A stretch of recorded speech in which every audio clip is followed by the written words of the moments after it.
238వ పాట పాడుకుందాం. ఏసన్న స్వరమన్నా నీవెప్పుడైనా విన్నావా? 238వ పాట పాడుకుందాం. 238వ పాట.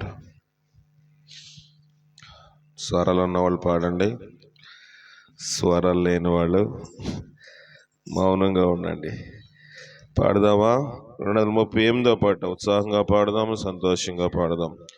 ఏసన్న స్వరమన్నా నీవెప్పుడైనా విన్నావా? ఏసన్న జనమూల శబ్దము, జలమూల శబ్దము, బలమైన ఉరుములతో జలమూల శబ్దము, బలమైన ఉరుములతో కలసిన స్వరము కలసిన స్వరము పిలచిన యేసు పిలచిన పిలుపును నీ వింటివా? ఏసన్న స్వరమన్నా నీవెప్పుడైనా విన్నావా? ఏసన్న స్వరమన్ ఏదేను తోటలో ఆదాము చెడగా ఆ దేవుడే పిలచే. ఏదేను తోట ఆదాము చెడగా ఆ దేవుడే యెహోవా ఎదుటను ఆదాము దాగెన్. యెహోవా ఎదుటను ఆదాము దాగెను, అటులానే నీవును దాగేదవా? అటులానే నీవును దాగేన్. ఏసన్న స్వరమన్నా నీవెప్పుడైనా విన్నావా? ఏసన్న స్వరం పనులను వదలి జనులను విడచి నన్ను కనుగొనమనగా. పనులను వదలి జనులను నన్ను కనుగొనమనగా. కనుగొంటినందున గనుడబ్రహాము కనిపెట్టినందున కనిపించే మన కన్న తండ్రి యేసే. కనిపించే మన కన్న తండ్రి యేసే. ఏసన్న స్వరమన్నా నీవెప్పుడైనా విన్నావా? ఏసన్న ఆనాడు దేవుడు మోషేను పిలువగా ఆలకించెను స్వరము. ఆనాడు దేవుడు మోషేను పిలువగా ఆలకించెను. ఈనాడు నీవును ఈ స్వరము వినగా. ఈనాడు నీవును ఈ స్వరము వినగా. కానాను చేరగా కదలిరావా? కానాను చేరగా కదలిరావా? ఏసన్న స్వరం అందరూ నీవెప్పుడైనా విన్నావా?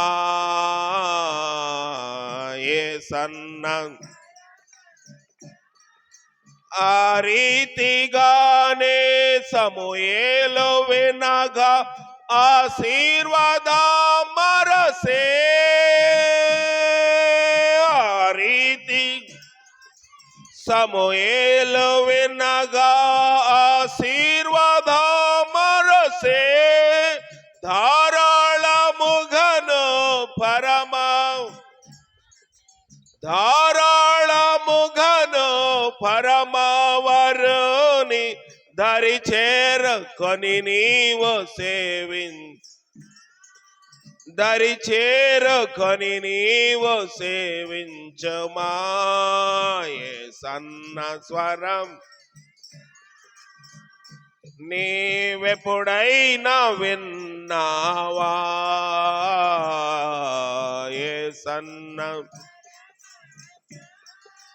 సౌలా సౌలా నన్నేలా హింసింతువు చాలించుమని స్వరమో. సౌలా సౌలా నేలా హింసింతువు చాలించుమని స్వరమో. సౌలా సంధించగానే సౌలాధిపునంత గానే సద్భక్తుడై పౌలుగా మారేగా. సద్భక్తుడై పౌలుగా ఏ సన్న స్వరమన్నా నీవెప్పుడైనా విన్నావా? ఏ సన్న స్వరమును వినగా పరమార్థ జ్ఞాని స్థిరుడైన యోహాను. స్వరమును వినగా స్థిరుడైన యోహాను పరమ మర్మాలు భవిష్యత్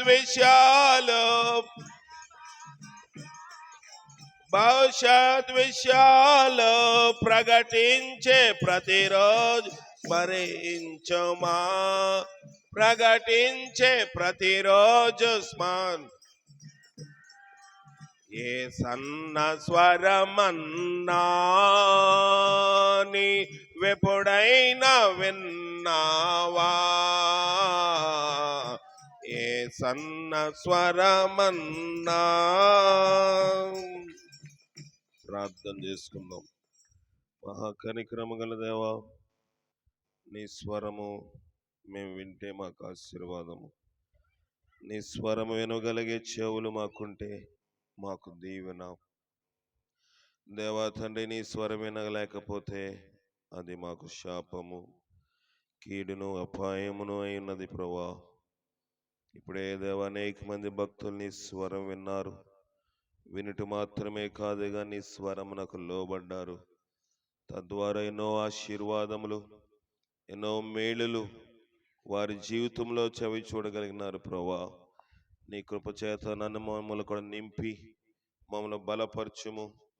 లైకతను, విగ్రహం, మంత్రశక్తులకు బలం మీరు పడగొట్టము. పరిశుద్ధులు నిలవలసిన స్థలములో యోగ్యుడను, అపితుడను, పాపుల ప్రధానుడను, పరిశుద్ధుల లెప్పుడను నేను నిలబడి దివ్యమైన వాటలు వచించడానికి, బోధించడానికి యోగ్యత లేని నన్ను పూర్తిగా నీ సులువు చోటును మరుగుపరిచి మొదటి ప్రియులకును కాక నాకును మొదటి దయచేయమని మా ప్రభును రక్షకుడైన క్రీస్తు ద్వారా అడిగి వేడుకొనుచున్నాం పరమ తండ్రి. ఆమెన్. ప్రభువైన యేసుక్రీస్తు నామములో మీ అందరికీ వందనాలు. కూటమి ఏర్పాటు చేసిన కుటుంబానికి కూడా ప్రత్యేకమైన వందనములు తెలియజేస్తా ఉన్నాను. ఈ సమయము మరి బట్టి వాక్యమును బోధించాలి. దేవుని వాక్యము చూసుకుందాం. ఈ 127వ సంకీర్తన మొదటి వచనము. 127వ యెహోవా ఇల్లు కట్టించని ఎడల దాని కట్టువారు ప్రయాసము వ్యర్థమే. యెహోవా పట్టణమును కాపాడని ఎడల దాని కావలి వారు, దానికి ఛార్జింగ్ లేదా, దాని కావలి కాయువారు మేల్కొనిండుట వ్యర్థమే. సరిపోతుంది. యెహోవా ఇల్లు కట్టించాలంట. యెహోవా ఇల్లు కట్టించకపోతే దాని కట్టువారి యొక్క ప్రయాస వ్యర్థమే. ఇల్లు అంటే మనం అనుకుంటాం పునాది, పునాదెనా? బేస్ మఠమా? బేస్ మఠము, గోడలు, పైన మిద్ది, రేకులు అనుకుంటాం. కానీ ఇల్లు అంటే ఒక కుటుంబం కదా. సంఘం అంటే చర్చ్ అనుకుంటాం కదా, బిల్డింగ్. సంఘం అంటే చర్చి కాదు. పూర్వము ఒక మంచి మాట ఉంది, ఇప్పటికీ ఉంది. దేశం అంటే మట్టి కాదు, దేశం అంటే మనుషులు. అంటే ఇల్లు అంటే కట్టడం కాదు, ఇల్లు అంటే గృహము, కుటుంబము. కనుక దేవుడు ప్రతి ఇల్లును కట్టాలి. ఇల్లు బాగుండాలని అనుకుంటామా, పాడైపోవాలనుకుంటామా? బాగుండాలని చేస్తారు ప్రతి ఒక్కరు కూడా. వివాహము చేసేటప్పుడు భార్యాభర్తలు ఇరువురు కూడా సంతోషముగా ఉండాలి, ఆనందంగా ఉండాలి. మళ్ళీ ఈ కాలం వచ్చేసరికి చేతిలో బిడ్డలు ఉండాలి అని ఆశపడి వివాహము చేస్తాం. కానీ ప్రభు మాట ఏమైందంటే, యెహోవా ఆ ఇల్లు కట్టించకపోతే ఆ ప్రయత్నమంతా వ్యర్థమేనంట. కొన్నిసార్లు మనం ఎన్నో ప్రయత్నములు చేస్తాం. బాల్యకాలంలో ఒక యుక్త వయసు వచ్చేసరికి స్త్రీ గాని పురుషుడు గాని ఇల్లు కట్టుకోవాలనుకుంటాడు. అంటే ఈ ఇల్లు కాదు, నాకు తోటి భాగస్వామి ఇలాగుండాలి, ఎర్రగా ఉండాలి, నల్లగా ఉండాలి, జడ పొడుగ్గా ఉండాలి అనుకుంటారు. అనుకోరా?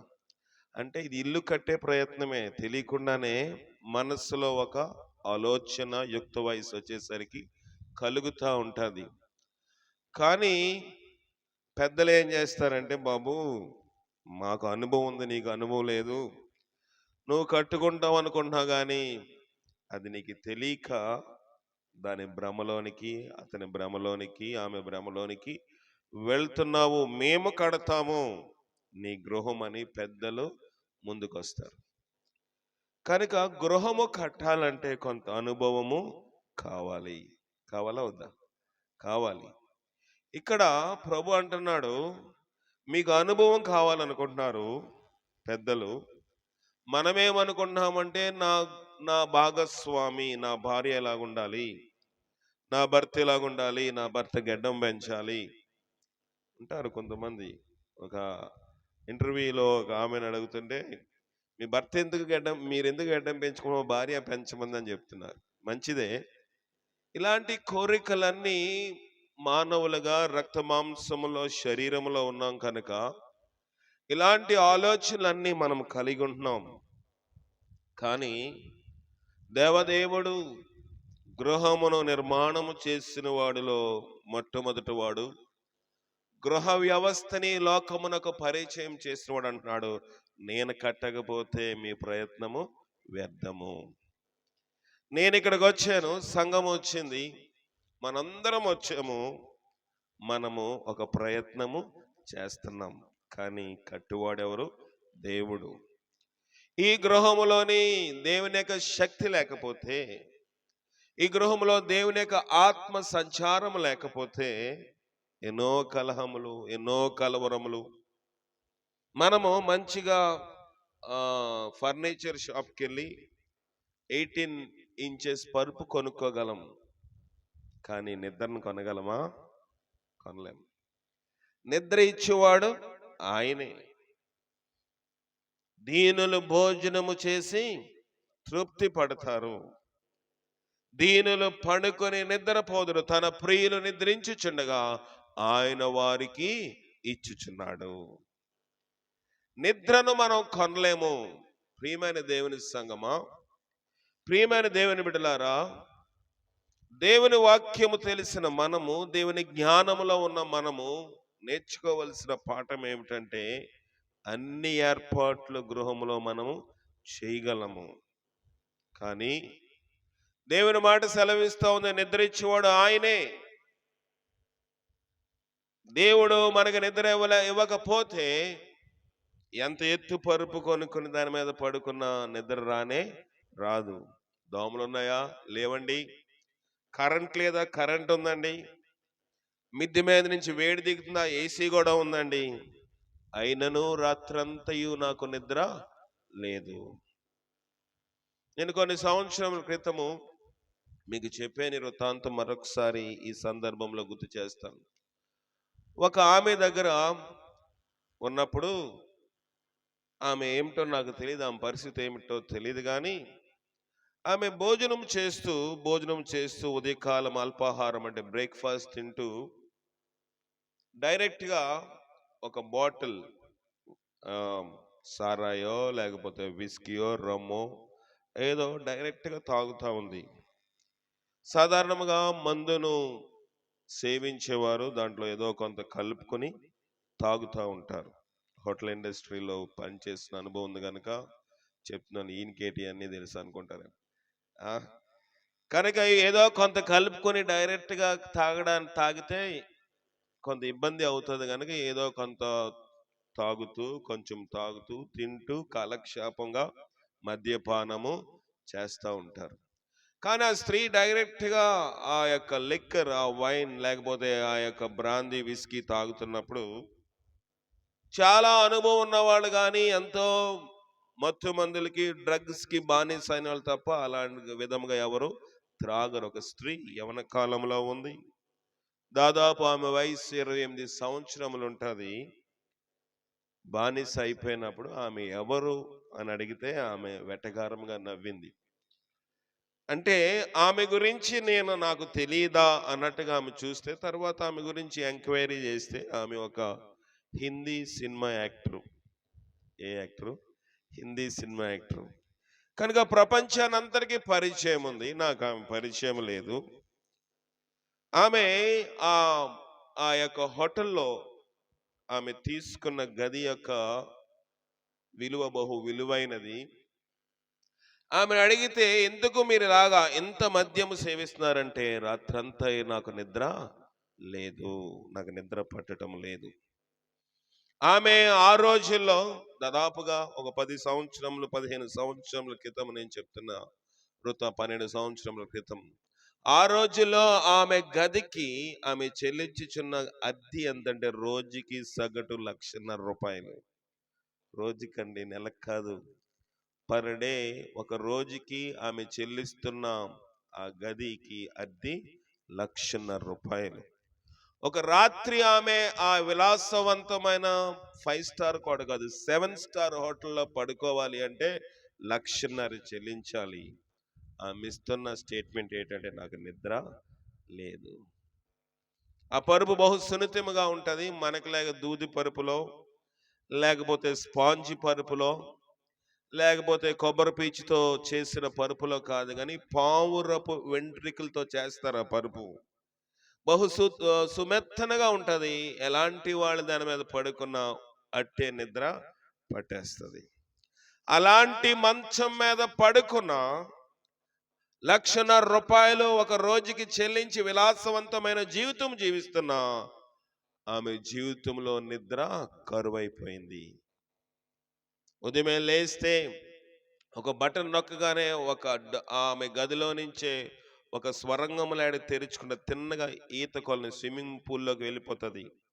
అక్కడ వెళ్ళిన తర్వాత స్విమ్మింగ్ పూల్లో ఎంత వేడి ఉండాలో దానిని సెట్ చేసుకుంటే ఆ వేడి తగినట్టు నీళ్ళు వస్తాయి. ఆమె అందులో స్నానం చేసిన తర్వాత ఒళ్ళు తుడుచుకునే పని ఉండదు.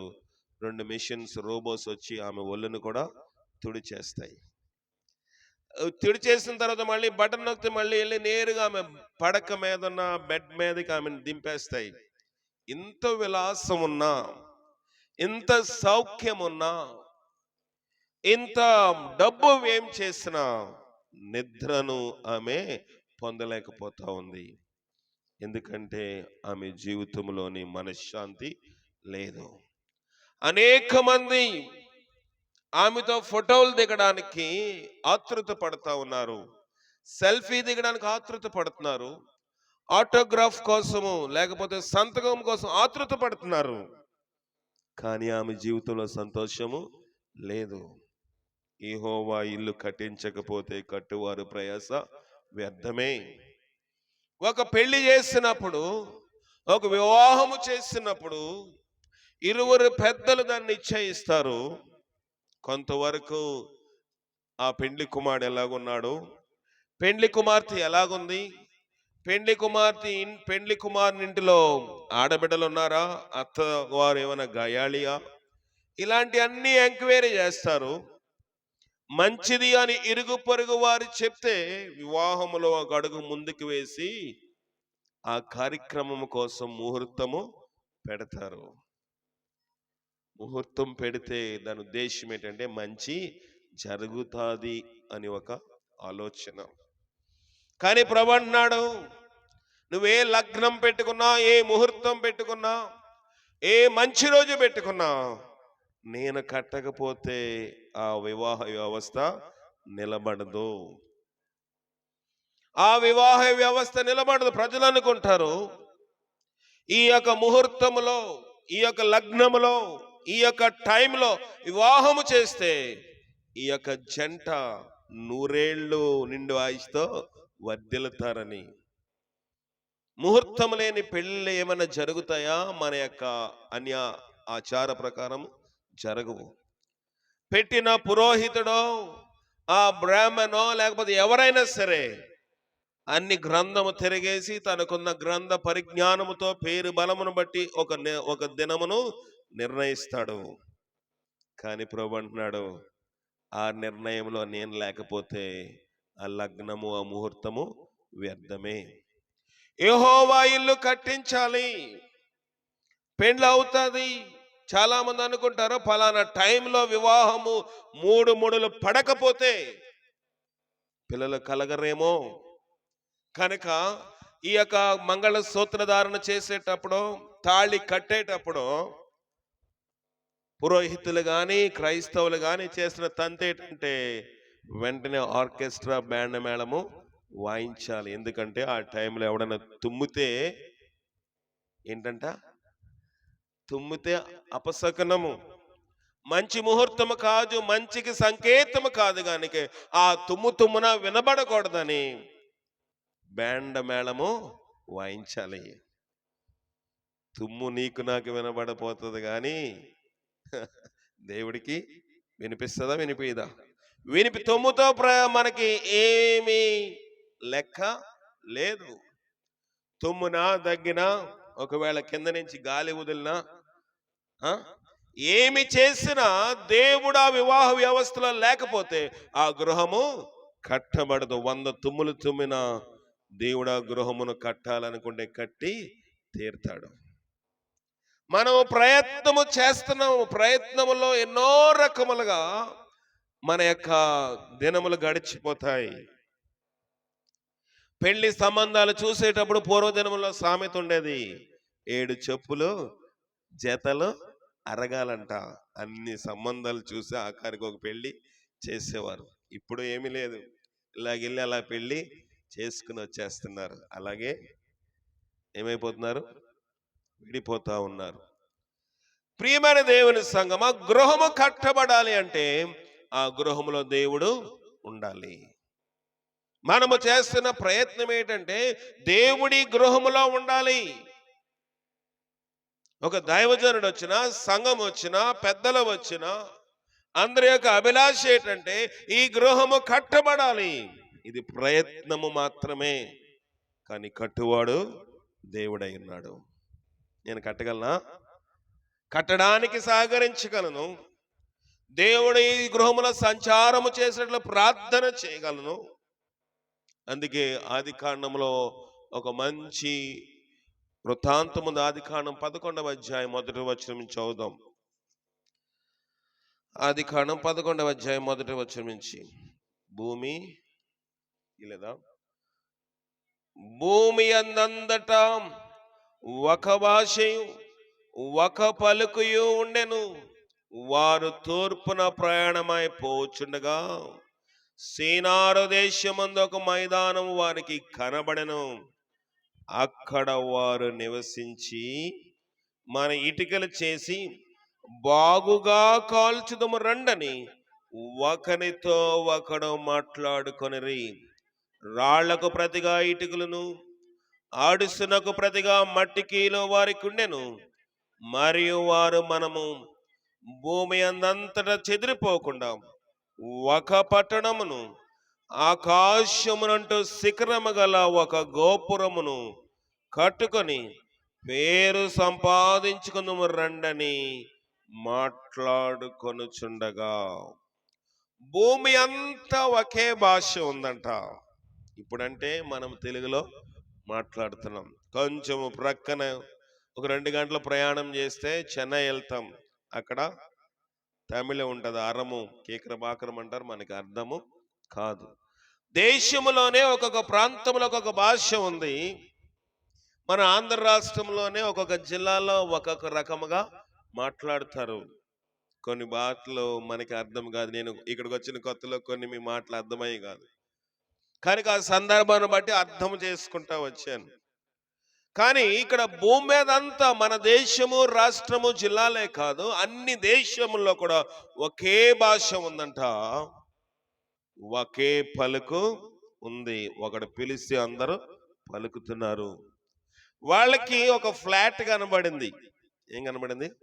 ఒక ఫ్లాట్ కనబడింది కదా. మనకి కూడా ఏదైనా ఒకడంట నాడా చూసి గుర్రాన్ని కొనుక్కున్నాడంట. నాడా అంటే గుర్రం కింద కొడతారు కదా, మేకలేసి బూట్లు, నాడానంటారు. ఇక్కడ ఏమంటారు తెలీదు. గిట్లు.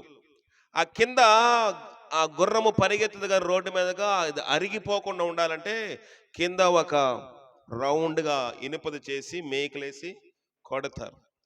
అది దొరికింది అని ఏం చేశాడంట, గుర్రము కొండకి ప్రయత్నం చేశాడంట. ఆ రీతిగా ఇక్కడ ఒక మైదానం వారికి కనబడింది. ఆ మైదానము సువిశాలముగా ఉంది. మైదానము ఊరికనే వచ్చింది గనక త్వరగా ఒక పెద్ద గోపురము కట్టాలని ఒకరితో ఒకరు రండని మాట్లాడుకొనగా. కట్టాలనుకుంటున్నారు. ఏం కట్టాలనుకుంటున్నారు? ఆకాశమనంటే గోపురం కట్టాలి, పెద్ద పేరు మనం సంపాదించాలి. మనుషులకు ఉండే ఆలోచన ఇదే కదా. పక్కవాడి కన్నా నాకు ఒక ఇల్లు ఒక అంగుళమైన పైకి కదా, దాన్ని బట్టి నేను కొంచెం వాళ్ళని తొక్కు పెట్టగలను, వాళ్ళ మీద కొంచెం నేను పైకి ఎదగగలను. ప్రభు అంటున్నాడు, తను తగ్గించుకున్నవాడు, కానీ లోకం ఏం చెప్పింది? హెచ్చించుకున్నవాడు హెచ్చించబడతాడంట. కానీ బైబిల్ అలాగే చెప్పలే, నువ్వు తగ్గించుకుంటే నువ్వు హెచ్చించబడతావు. ఇక్కడ వీళ్ళకి తగ్గింపు లేదు. ఆకాశమునంటే ఒక పెద్ద గోపురం కట్టాలని మాట్లాడుకొనుచుండగా 5వ వచనం, యెహోవా నరుల కుమారులు కట్టిన పట్టణమును గోపురమును చూడ దిగి వచ్చాడు. వీళ్ళ కన్స్ట్రక్షన్ ఎలాగుందో, వీరి నిర్మాణం ఎలాగుందో, వీళ్ళ పనితీరు ఎలాగుందో, వీళ్ళ యొక్క ప్లానింగ్ ఎలాగుందని ఆకాశమును విడిచిపెట్టి దేవాతి దేవుడే కిందకి దిగి వచ్చాడంట. తర్వాత ఏమైంది? అప్పుడు యెహోవా, ఇదిగో జనము ఒకటే, వారందరికీ భాష ఒకటే, వారి పని ఆరంభించి ఉన్నారు. ఇక మీదట వారు చేయదలచిన ఏ పని అయినను చేయకుండా వారికి ఆటంకమేమీ ఉండదు గనుక మనము దిగిపోయి వానిలో ఒకని మాట ఒకనికి తెలియకుండా అక్కడ వారి భాషను తారుమారు చేదుము రండని అనుకొనెను. దేవాతి దేవుడు కుమారుడైన యేసు క్రీస్తు ప్రభుతో సంప్రదిస్తున్నాడు. మనం వెళ్ళి వారి భాషను, వాళ్ళేమనుకుంటున్నారు? కట్టేద్దాము, పేరు సంపాదించుకుందాం. దేనికోసం కడుతున్నారంటే ఉండడానిక? పేరు ఉందా మాట? నేను తప్పు చెప్పి ఎన్నో మాట? 4వ వచనం ఆఖరి మాట, ఒక గోపురము కట్టుకొని పేరు సంపాదించుకుందాం రండని మాట్లాడుకొనగా. పేరు కోసము కడుతున్నారు.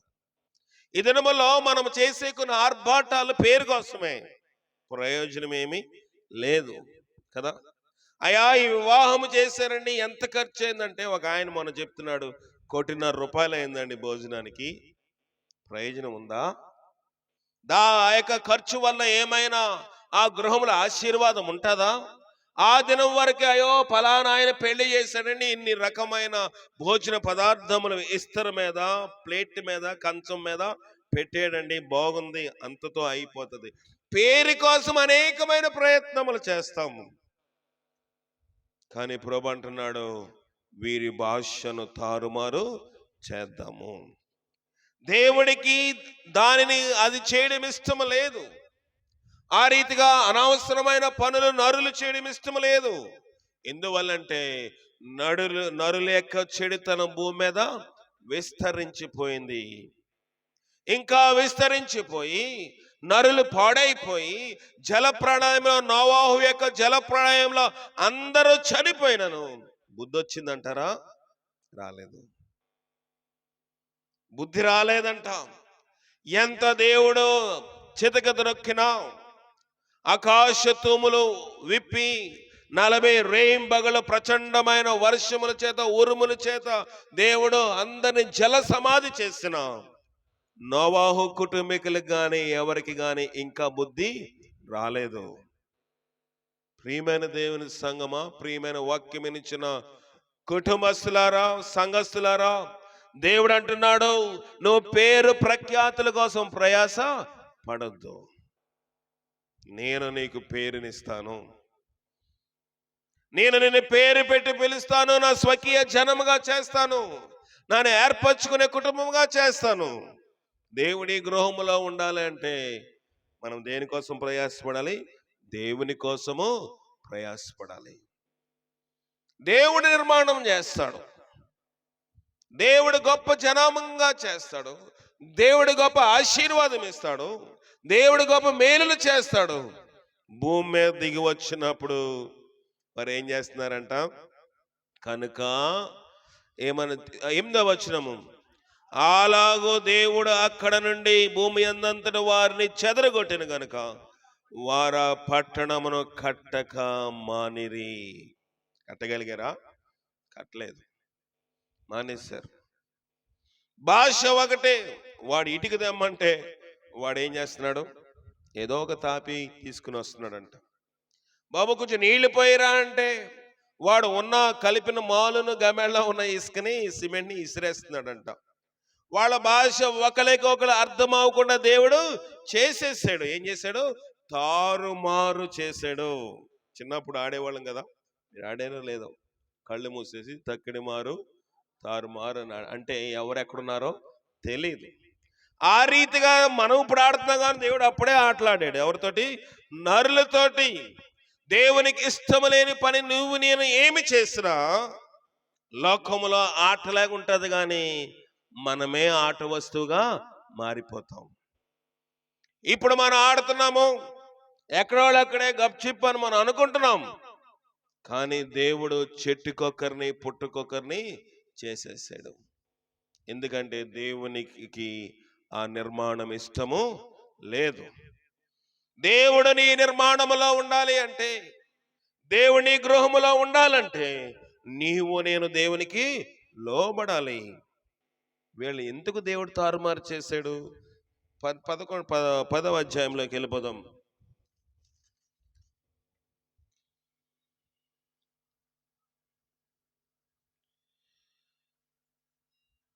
10వ అధ్యాయము ఆఖరి వచనం చదవండి. 32వ వచనం.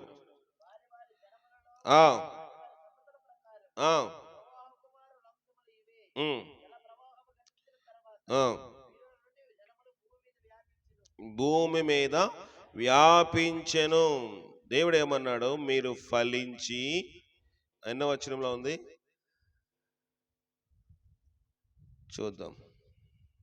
దేవుని వాక్యంలో ఆ భాగం నాకు కనబడలేదు.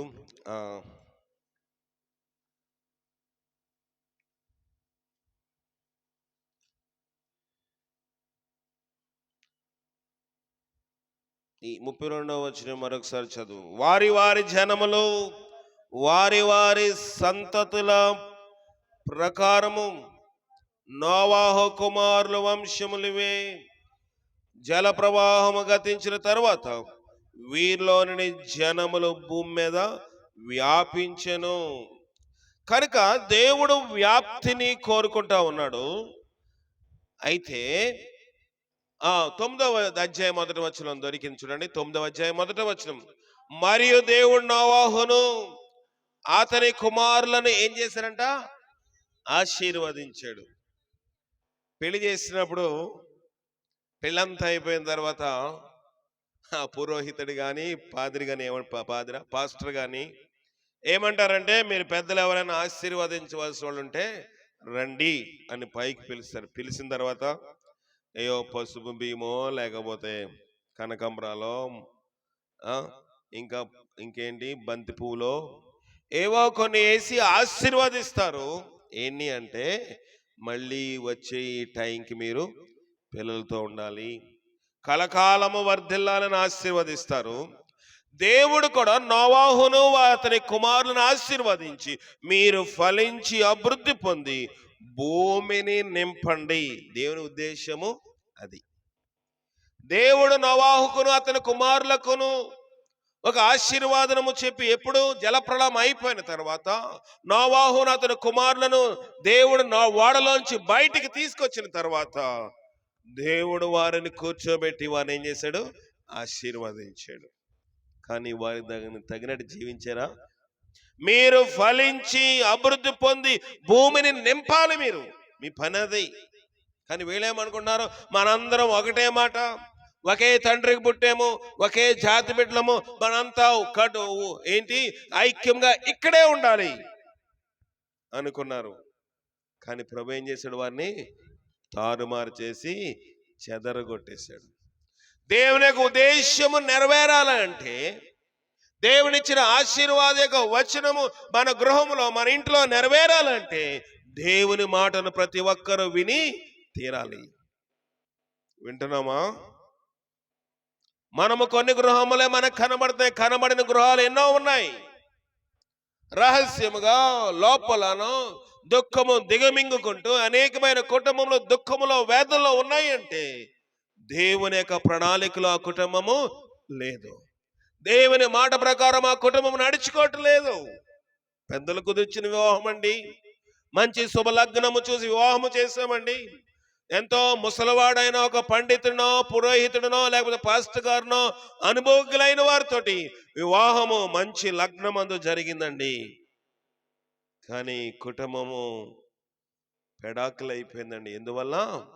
దేవుని యొక్క ఉద్దేశముల కుటుంబము లేదు. క్రైస్తవ కుటుంబమే లేవు, అనిల కుటుంబంలో అలాగే ఉన్నాయి.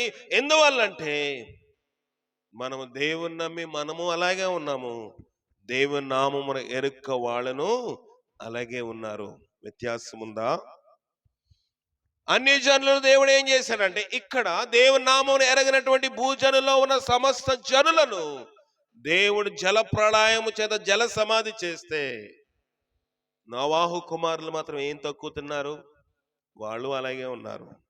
ఆ తరములోని నోవాహు నిందారహితుడు నీతిమంతుడు కనుక నోవాహును బట్టి అతని కుటుంబం ఒక్కటే కట్టబడింది. తర్వాత ఆ కుటుంబం యొక్క ఆశీర్వాదం తన కుమారులకు వచ్చిందా?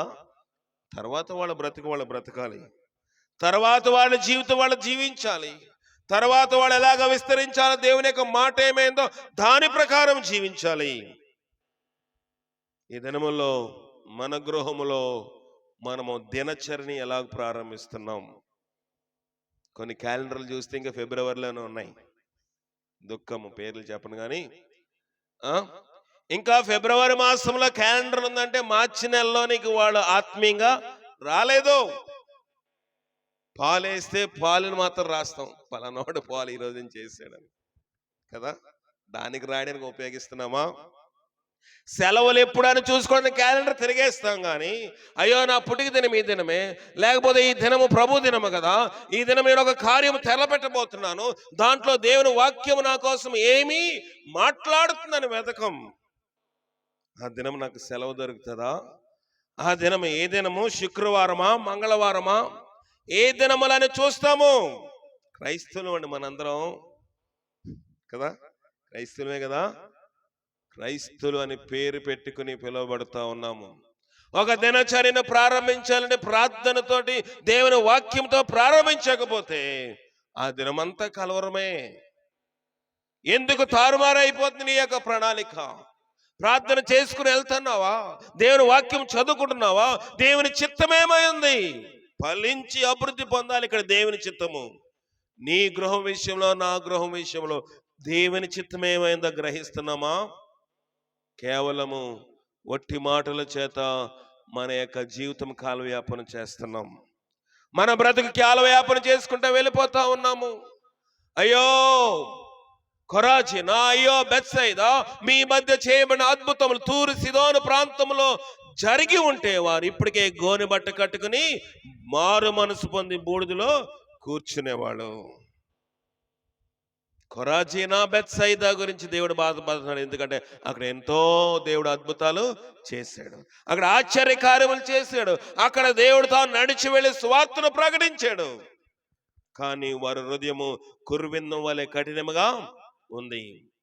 అయ్యో మా చెరువారు పాలమా, సంగమా, ఫెలోషిప్ సంగమా, క్రైస్తవ సంగమా, నీ మధ్య చేయబడిన అద్భుతములు, నీ మధ్య జరుగుతున్న ప్రార్థనలు, నీ మధ్య జరుగుతున్న కూటములు, నీకు విత్తబడిచిన కూటములు, వాక్యము అనేక ప్రాంతంలో జరిగి ఉంటే వారు ఇప్పటికే గోనె బట్ట కట్టుకుని మారు మనసు పొందేవారు. సువార్తను నిర్లక్ష్యము చేస్తే గృహమును కట్టబడదు. దేవుని వాక్యమును మనం చేతబట్టుకోవాలి. లోకములో దినములు కాదండి, మంగళవారం కాదు, శుక్రవారం కాదు, ఏ దినమును. కొంతమంది శుక్రవారం అండి ఈవేళ డబ్బులు లేవండి, బీరువా ఓపెన్ చేస్తే చాలా లచ్చిగాడు అక్కడ ఉంటాడు. లచ్చిగాడు అంటే తెలుసు కదా, ఆ లోపలే ఉంటాడు. కానీ డబ్బులు లేవండి, నిజంగా చిమిటి కొట్టేసే డబ్బుల్ని దేవునికి స్తోత్రం అని చెప్పాలి కదా. ప్రియమైన దేవుని సంగమా, ఇది మన వ్యవస్థ కాదు, ఇది మనం అనుసరించవలసిన తీరు కాదు. చీకటి పడితే డబ్బులు ఇస్తున్నారా? చీకటి పడితే తీసుకుంటాం కానీ ఇవ్వండి కదా. ఈ రకమైన ఆచారములతో బ్రతికేస్తున్నాం, కానీ దేవుని ఆశీర్వాదం రావాలని ఆశపడుతున్నాం. ఇక్కడ నోవాహు కుమారులు వారి యొక్క పుట్టిన వారందరూ అలాగే ఉన్నారు. దేవుని యొక్క వ్యవస్థ ఏంటి? మీరు ఫలించి అభివృద్ధి భూమిని నింపాలి. వాళ్ళ యొక్క ఉద్దేశం ఏంటంటే పేరు కోసము ఆకాశానంటే గోపురమును కట్టాలి. దేవుని మాటకి వాళ్ళకి ఏమన్నా సంబంధం ఉందా? లేదు. కనుక దేవుడు వాళ్ళని చెదరగొట్టేశాడు. మన కుటుంబంలో అనేక రకములుగా, మన జీవితంలో అనేక రకములుగా చెదిరిపోతున్నాయంటే మనం ఇంకనూ దేవుని చిత్తము చేయట్లో ఎక్కడో వెనక ఉండిపోయాం, వెనక అంచె వేస్తా ఉన్నాము. వాక్యం విత్తబడతా ఉంది. వాక్యము ఇప్పుడు అందరూ అంతటా మారు మనసు పొందాలి, సర్వలోకమునకు ఆయన వాక్యము ధారాళంగా అందిస్తా ఉన్నాడు. ఎక్కడ తేడా లేదు. ప్రతి గ్రామమునకు, ప్రతి పల్లెకి, ప్రతి వీధికి, ప్రతి కుటుంబమునకు వాక్యము విరివిగా అందించబడతా ఉంది. వాక్యం అందించట్లో కానీ, అందించే విధానంలో కానీ దేవుడు ఎక్కడ తేడా చేయట్లేదు. నోవాహుని కుటుంబమును ఆశీర్వదించినప్పుడు దేవుడు తానే దిగి కిందకి వచ్చి నేరుగా వారితో చెప్పాడు, ముఖాముఖిగా చెప్పాడు. ప్రవక్తను పంపించలేదు, యాజకుడు పంపించలేదు, దర్శనముతో కాదు, తానే నేరుగా మాట్లాడాడు. బాబు నోవాహు, మీ కుమారులు మీరు ఫలించి భూమిని నింపాలి. ఫలిస్తున్నామా? ఆత్మ ఫలములు మనలో ఉన్నాయా? ఆత్మ ఫలములు ఏమనగా చదవండి, తీసిన వారు తీయగలరా? గలతీయులు రాసిన పత్రిక 5వ అధ్యాయము చదవండి, 22వ వచనం. 5:22. అయితే ఆత్మ ఫలములేమనగా ప్రేమ, సంతోషము, సమాధానము, దీర్ఘ శాంతము, దయాళత్వము, మంచితనము, విశ్వాసము, సాత్వికము, ఆశానిగ్రహము, ఇట్టి వాటికి విరోధమైన నియమం ఏదియో దానికి విరోధమే లేదంట లోకంలో. ఈ ఆత్మ ఫలములు మనలో ఉంటే దేవుడు ఏం చెప్పాడు? నోవాహు వారి కుమారులకి మీరు ఫలించి అభివృద్ధి పొంది, మీరు ఫలములు కాయాలి. మీరు అనేకమైన చెట్లు కనబడతాయి. మామిడి చెట్టు పక్కన ఒక తోటలోకి వెళ్తే ప్రక్కన కూడా ఇంకొక మామిడి చెట్టు ఉంటుంది. అన్ని చెట్లు ఫలములు ఒకే రీతిగా కాస్తాయా? కాయో. కానీ దేవుని యొక్క ఉద్దేశం ఏంటంటే మీరు ఫలించాలి, అభివృద్ధి. ఆత్మ ఫలం మీలో రావాలి. ఆత్మ ఫలము లిస్ట్ దేవుడిచ్చాడు. ఇది శరీర సంబంధమైన, ఇక్కడ నోవాహు యొక్క చరిత్ర, వారి కుమారుల యొక్క చరిత్ర శరీర సంబంధమైన అభివృద్ధి. కానీ ఆత్మ సంబంధంగా దేవుడు ఆత్మ ఫలము కావాలంటే ఏమేమి డిఏపి వేయాలో, యూరియా వేయాలో, వేపిండి వేయాలో, నీరు పెట్టాలో, ఎరువు పెట్టాలో, ఎక్కడ గట్టు కట్టాలో, ఎప్పుడు కలుపు తీయాలో, ఎప్పుడు ఊడ్చాలో, ఎప్పుడు విత్తనము జల్లాలో, ఎప్పుడు కోత కొయ్యాలో, ఎప్పుడు పోత వేయాలో దేవుడు చెప్తున్నాడు. ఆత్మ ఫలముల గురించి దేవుడు ఒక లిస్టు క్రైస్తవులకు ప్రత్యేకంగా ఇచ్చాడు.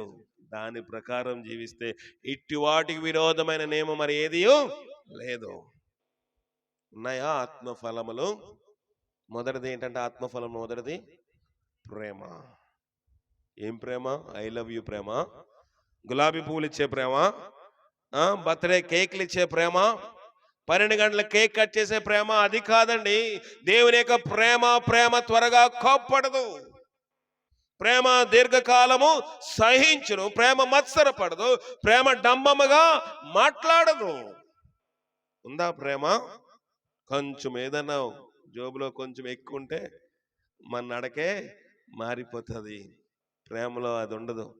ప్రేమ ఎల్లప్పుడూ తగ్గించుకుంటుంది. ప్రేమ ఎంత ఉన్నా, పెద్దల సామెత చెప్తే, ఏమీ లేని ఇస్తారంట ఎగిరెగిరి పడుతుందంట. అన్నీ ఉన్న ఇస్త్రీ, కానీ మన ఇస్త్రీ ఎలా ఉంది చూసుకోవాలి మనం కదా. మన యొక్క ఆత్మీయ ఇస్త్రీ లేకపోతే శరీర సంబంధముగా మనం కొంచెము పైకెత్తితే దేవుడు ఎగిరెగిరి పడుతున్నామా? ఎగిరెగిరి పడిస్తే ఎక్కడికి పోతుంది? అటెళ్ళి ఇటెళ్ళి పొయ్యిలో పడిపోతుంది. అటెళ్ళి ఇటెళ్ళి అగ్నిలో పడిపోతుంది. ఆత్మ జీవితము కట్టబడిన ఏ క్రైస్తవుడైన, ఏ విశ్వాస అయినా ఎగిరెగిరి పడుతున్నావా, నీకు పాతాళమే అని దేవుని వాక్యము చెప్తా ఉంది. ఇది నా మాటలు కాదండి. ఆత్మ ఫలముల యొక్క లిస్టులో మొదటిది ప్రేమ. ఉందా ప్రేమ? నిన్ను వలె నీ పొరుగువాని ప్రేమిస్తున్నావా? అనిలు ఏం చేస్తారంట? తమ ప్రేమించిన వారినే ప్రేమిస్తారు, తమకు వందనములు చెప్పిన వారినే. అంతే కదా మన భక్తి కూడా. మన యొక్క ఆత్మకు మన ఇంటి గృహ కొడుకు ఎప్పుడు ఎవరెవరు వచ్చారో వాళ్ళు రాలేదు కదా, మనం వెళ్ళదులే. ఇది మన ప్రేమ. అంతేనా? పేరుకి మాత్రం బైబిల్ భక్తులమి, చంకలో బైబిల్ పెట్టుకుని వచ్చేస్తాం. కానీ బైబిల్ తెరిచి చదవం గనుక మన ఇంటికి ఎవరు ప్రార్థనకు వస్తే వాళ్ళ ఇంటికే మనం కూడా వెళ్ళాలి. మనం ఇంటికి వచ్చినప్పుడు, మనం వాళ్ళ ఇంటికి వెళ్ళినప్పుడు మనకి 2 ముక్కలు వేసారో 1 ముక్క వేసారో చూసుకుని పట్టి మనం 1 ముక్కే వెయ్యాలి. ఇది మన ప్రేమ. ఇది మన బైబిల్. మన బైబిల్ అంతా మార్చుకోవాలి. ఈ బైబిల్ మనకు సెట్ అవ్వదండి. ఆత్మ ఫలములు లేకుండా, ఆత్మ ఫలములుగా జీవించకుండా మనము ఎంతకాలం జీవించి ఎంతకాలం భక్తుల వలె నటన చేస్తున్నాం, పగటేసుగాడి యొక్క భక్తిలాగే ఉంటది. ప్రయోజనం లేదు. ఆత్మ ఫలముందా మనం ఏం చేస్తాం? మనము ఏమిచ్చామో అది తిరిగి ఆశిస్తాము. ఇటీవల ఒక పెళ్లి సంబంధం మాట్లాడుతున్నప్పుడు ఆ పెళ్లి కుమార్తెలు అన్నారు, మా ఇంటికాడ పెట్టాలండి పెళ్లి అన్నారు. పెళ్లి కొడుకు వాళ్ళు అంటున్నారు, అయ్యా నాకు ఒక్కడే కొడుకండి, మా ఇంటికాడ పెట్టాలన్నారు. నేను అన్నాను పెళ్లి కుమార్తె తల్లితోటి, అమ్మ మీరు ఎందుకు మీ ఇంటికాడ పెట్టాలనుకుంటున్నారు, అక్కడే పెట్టేయచ్చు కదా, మీకు కొంచెం ఖర్చు తగ్గుతుంది అంటే, అయ్యా మీరు అలాగంటున్నారు ఏంటంటే, మేము ఎప్పటి నుంచో చదివింపులు కట్నాలు రాయించున్నామండి, మేము అక్కడ పెళ్ళెడితే ఇవన్నీ రావండి కదా. అవన్నీ రావాలంటే మళ్ళీ వీళ్ళు పెళ్ళి చెయ్యాలి వీళ్ళింటి దగ్గర. ఎప్పుడో రాసింది అంతా వీళ్ళకి గుర్తుంది, దాదాపు 1,00,000 2 లక్షలు వస్తుందేమో. దానికోసం పెళ్లి మా ఇంటి దగ్గరే జరగాలి. దేనికోసం ఆశిస్తున్నారు అంటే, వీళ్ళ పెళ్లికి పిలిచేది ఎందుకు? వీళ్ళు వేసారు కనుక వాళ్ళు తిరిగి వచ్చి మళ్ళీ ఆ చదివింపులో ఆ రాయింతలో మళ్ళీ తిరిగి రాయించాలి, వేయించాలి. అలాగో అన్యులు చేదురు అని వాక్యం చెప్తా ఉంది. మీకు నమస్కారము చేసిన వారికే నమస్కారము చేస్తే అన్యులను అలాగూ చేయించున్నారు కదా, వారికి మీకు వ్యత్యాసం ఏమి ఉంది? లేదు. ఉందా? లేదు. ఆత్మ ఫలములో ఫెయిల్ అయిపోతున్నాం. దేవుని వాక్యం వింటున్నాం, విన్నంతసేపు నిజమే కదా అనిపిస్తుందా? అనిపించట్లేదా? ఇంటికి వెళ్ళిన తర్వాత కుక్కతోక తిరిగిపోద్దంట. నాకు లాంటి వాడు ఏం చేశాడంటే ఈ కుక్కతోక ఎలా ఉందని గొట్టం కట్టాడంట దానికి. ఏ గొట్టం? ఎనప గొట్టం. ఊదురు గొట్టం కట్టిన తర్వాత చాలా ఉన్నగా ఉంది, నిదానంగా ఉంది. కుక్క ఎక్కడికి వెళ్ళినా పడుకున్నా సరే చక్కగానే ఉంది. ఓ, ఇది లెవెల్ అయిపోయిందిరా, చాలా రోజులు అయిపోయింది. ఎన్ని తిరిగినా, ఎక్కడ పరిగెట్టినా, కవ్వుమన్నా కేకలేసినా, జోసఫ్ బండి వెనకాల పరిగెట్టిన గొట్టం మాత్రము పొడుగ్గానే చక్కగానే ఉందని ఒక రోజు కూర్చుందని ఇప్పేసాను. మళ్ళీ మన భక్తి అలాగుంది, మన ఆత్మీయ జీవితం అలాగుంది. ఆత్మ ఫలములు లేవు గనుక అనేకమైన సమస్యలు. ఈ కుటుంబం ఒకటే కాదు, మన కుటుంబము, మన జీవితంలో, మన బ్రతుకుల్లో, వ్యక్తిగతంగా కానివ్వండి, మన కుటుంబంలో కానివ్వండి, సంఘంలో కానివ్వండి, సమాజంలో కానివ్వండి, అభివృద్ధి లేదంటే ఆత్మ ఫలములో ఎక్కడో మనం ఫెయిల్ అయిపోయాం. కనుక ప్రభు వాక్యం సెలవిస్తా ఉంది, ఆత్మ ఫలములు మీలో కావాలి, ఆత్మ ఫలములు మీలో కావాలి. ఇక్కడ వాక్యం సెలవిస్తుంది, యెహోవా ఇల్లు కట్టించడు, ఇలా కట్టువారు ప్రయాస వ్యర్థమే. వ్యర్థంగా కడుతున్నామా? వ్యర్థమైన వాటితోటి మన యొక్క జీవితంలో ఆయాసపరుచుకుంటున్నామా? వ్యర్థమైన వాటి యందు మనం కేంద్రీకరించి మన జీవితం ఆయాసపరుచుకుంటున్నామా? ఏ వ్యసనములకి మనం లోనైపోతా ఉన్నాము? లోకంలో రకరకమైన వ్యసనములు ఉన్నాయి. తప్పైన కుమారుడు గురించి ఉదయం చెప్పాను కదా, అతడు ఎంత వ్యసనమునకు లోనైపోయాడంటే ఆఖరికి అతడు బట్టలు కూడా లేవు. లోకంలో రకరకమైన వ్యసనములు ఉన్నాయి. వ్యభిచారం ఉంది, త్రాగుడు ఉంది, సినిమాలు ఉన్నాయి, సిగరెట్లు ఉన్నాయి, జోదం ఉంది, రకరకమైన పాపపు కార్యకలాపాలు ఉన్నాయి. ఈ వ్యసనములన్నిటి బట్టి మనం దిగంబరులుగా మిగిలిపోతున్నాం. మనము కేవలం నగ్నంగా మిగిలిపోతున్నాము, వస్త్రహీనులు అయిపోతున్నాము. ఆత్మీయంగాను అలాగా ఉన్నాము, శారీరకంగా అలాగా ఉన్నాము. అతడు దూరదేశం ప్రయాణమైపోయి అతడు తన ఆస్తిని దుర్వ్యాపారం వల్ల పాడు చేసేసాడు. ఏం చేశాడంట? అతడు తన ఆస్తిని వేశ్యలతోటి జీవించాడు. అతడు తన ఆస్తినంతని వేశ్యలతోటి ఇష్టానుసారంగా వ్యర్థము చేశాడు. త్రాగుడే కాదు, జోదమే కాదు, ఇంకేమున్నాయి? రకరకమైన కోడి పందాలు ఉన్నాయి, ఇంకేమున్నాయి? పాపపు అలవాటులు ఉన్నాయి, పాపపు ఆలోచనలు ఉన్నాయి, వ్యభిచారం ఎడల ఆశలున్నాయి. కనుక అక్కడ దేవుని యొక్క ఆత్మ సంచారము లేదు. ఒక స్త్రీ ఉంది మిట్ట మధ్యాహ్నం ఎక్కడికి వచ్చిందంట? బావి దగ్గర నీళ్లు తోడుకోవడానికి వచ్చింది. ప్రభు ఆమెతో ఒంటరిగా మాట్లాడాలని ఇష్టపడ్డాడు. శిష్యులందరినీ పంపించేశాడు. శిష్యులందరినీ పంపిస్తే శిష్యులు ఏదేదో మాట్లాడుకుని ఉండొచ్చు. ప్రభు ఏంటి, ఈమెతో పర్సనల్ ఇంట్రెస్ట్ ఏంటి, ఈమెతో ఎందుకు మాట్లాడాలనుకుంటున్నాడు ప్రభు అనుకుంటున్నాడు, ఆ శిష్యులు అనుకుంటున్నారు. కానీ ప్రభు ఏంటి, ఆమె పాపపు జీవితాన్ని ఒప్పింప చేయాలని. శిష్యులుంటే ఒప్పుకుంటుందా? ఎవడరా నాకు చెప్పడానికి అని కాలరు పట్టుకుంటది. కనుక ప్రభు శిష్యులను పంపివేసి, అమ్మా నీ భర్త ఏడి? నాకు భర్త లేడు ప్రభా. సత్యమే చెప్పావు, నీకు 5 భర్తలుండిరి, ఇప్పుడున్నవాడు 6వ నీ భర్త కాడు. ఒప్పుకుందా? ఒప్పుకోలేదా? ఆత్మఫలం అంటే అది. తప్పైన కుమారుడు తన ఆస్తినంతని పాడు చేశాడు. కానీ ఎప్పుడైతే దిగంబరి అయిపోయాడో, తను నగ్నంగా కనబడుతున్నప్పుడు సిగ్గుపడుతున్నాడో, లేచి అతని తండ్రి ఇంటికి వచ్చాడు. ప్రభు అతని యొక్క తండ్రి అతని దిశములు కప్పి ఇంటికి తోడుకుని వెళ్ళి త్వరగా ఏమన్నాడు? ప్రశస్త వస్త్రం తీసుకొచ్చి త్వరగా వేయండి, ఈ నగ్నము, ఈ దిగంబరత్వము ఈ యొక్క నేను చూడలేను. లోబడితే దేవుడిచ్చి దీవెన అంతకన్నా ఎక్కువగా, ఇప్పుడు పోగొట్టుకున్న తక్కువే ఉండొచ్చు, కానీ దేవుని వాక్యముకు లోబడితే దేవుడు రెట్టింపు ఆశీర్వాదం ఇస్తాడు.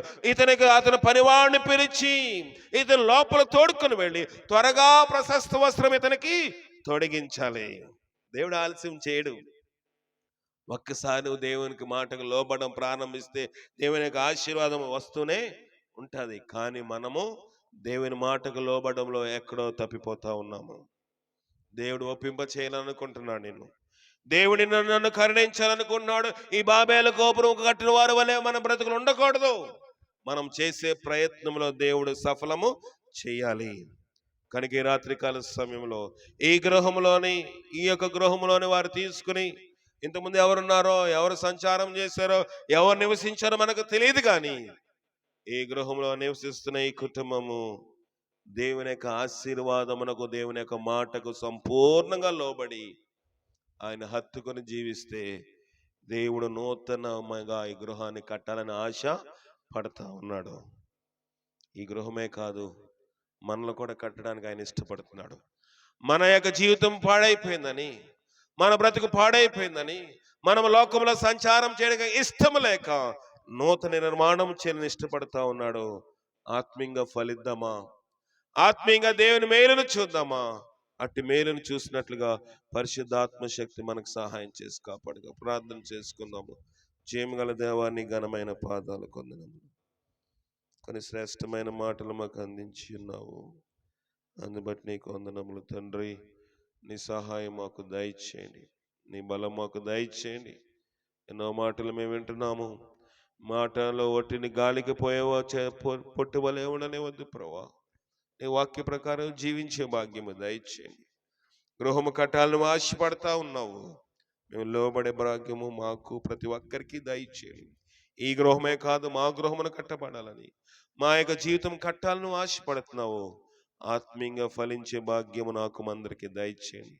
వాక్యం అనేక మంది ఉన్నారు, అనేకమైన హృదయం అనేది ఆశీర్వాదకరంగా, దీవెనకరంగా చేయండి, మేలుకరంగా చేయండి. మీరే మమ్మల్ని ముట్టండి తండ్రి. ఈ కుటుంబం లోతుగా దర్శించండి. కుటుంబంలో ఉన్న ప్రతి అవసరత మీరు తీర్చండి.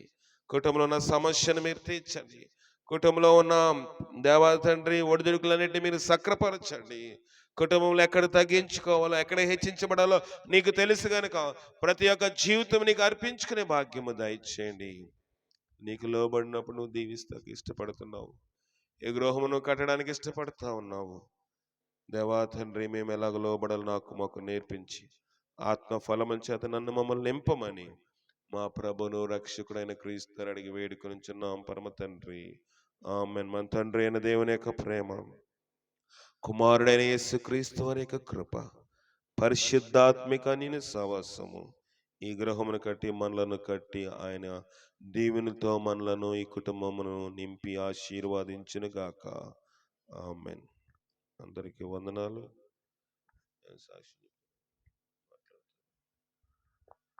సరే, వచ్చిన వారందరికి మరి పలహారము